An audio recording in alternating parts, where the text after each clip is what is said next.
Como mudar sua mentalidade financeira? Introdução. Pai Rico, Pai Pobre é um best-seller famoso do autor Robert Kiyosaki. O livro é um clássico de finanças pessoais e tem como objetivo mudar a forma como as pessoas pensam sobre dinheiro. O livro fala sobre a importância de mudar sua mentalidade financeira para alcançar independência financeira. Parte 1. Pai Rico versus Pai Pobre. Diferenças entre o pai rico e o pai pobre na perspectiva do autor. Pai pobre, focado em estudar, conseguir um emprego estável e economizar dinheiro. Pai rico, focado em adquirir ativos, gerar renda passiva e ter independência financeira. Exemplos do livro que ilustram essas diferenças. Exemplo 1. Pai pobre versus pai rico. O pai pobre sempre dizia ao autor que ele deveria estudar muito para conseguir um bom emprego e assim ter segurança financeira. Enquanto isso, o pai rico incentivava o autor a adquirir ativos e gerar renda passiva através de investimentos. O pai rico também ensinava o autor a pensar fora da caixa, ou seja, a ter uma visão empreendedora para gerar novas oportunidades de renda.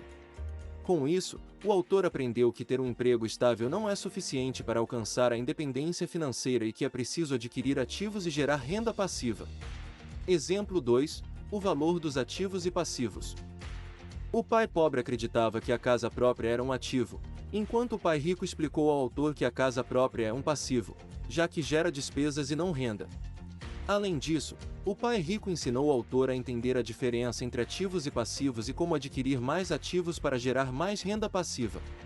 Parte 2. As lições financeiras. Apresento aqui as principais lições financeiras do livro. Aprenda a fazer o dinheiro trabalhar para você. Não trabalhe pelo dinheiro, faça o dinheiro trabalhar por você. Foque em adquirir ativos e não apenas economizar dinheiro. Entenda a diferença entre ativos e passivos e como adquirir mais ativos. Aprenda a lidar com o medo e o risco. Não deixe o medo impedir que você tome decisões financeiras importantes. Invista em sua educação financeira. Aprenda continuamente sobre finanças pessoais para tomar melhores decisões. Exemplo 1. Fazer o dinheiro trabalhar para você. Uma das principais lições do livro é aprender a fazer o dinheiro trabalhar para você.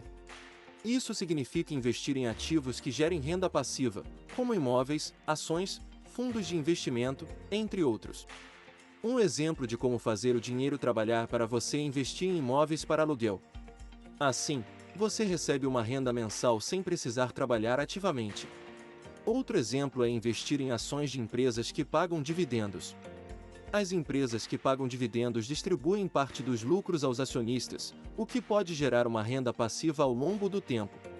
Portanto, a ideia é que você invista em ativos que gerem renda passiva e que você possa reinvestir essa renda para adquirir ainda mais ativos.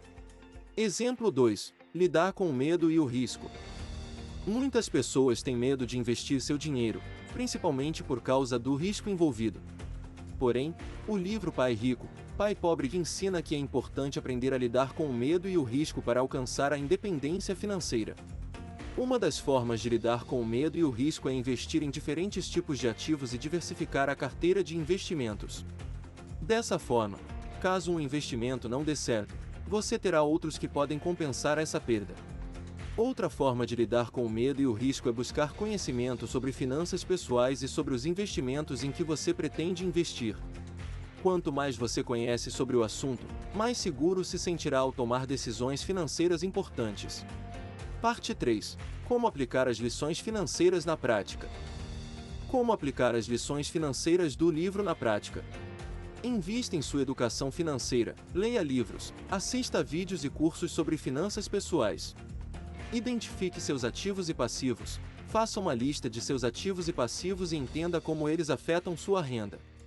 Foque em adquirir mais ativos, identifique oportunidades de investimentos e adquira mais ativos que gerem renda passiva. Lidar com o medo e o risco, diversifique sua carteira de investimentos e busque conhecimento sobre os investimentos que pretende fazer. Parte 4. Os mitos financeiros. Os mitos financeiros que o autor desmistifica no livro. A ideia de que você precisa ter dinheiro para ganhar dinheiro. Você pode começar com pouco dinheiro e ir aumentando aos poucos. O mito de que a casa própria é um bom investimento. A casa própria pode ser um passivo se você não souber administrar as despesas que ela gera. A crença de que o emprego estável é a melhor forma de segurança financeira. O emprego estável pode não garantir segurança financeira se você não tiver outras fontes de renda. Conclusão: invista sempre em educação financeira para alavancar sua renda passiva e gerar bons lucros. Se você gostou desse vídeo, se inscreva no canal para mais vídeos motivadores como esse. Muito obrigado e até o próximo vídeo.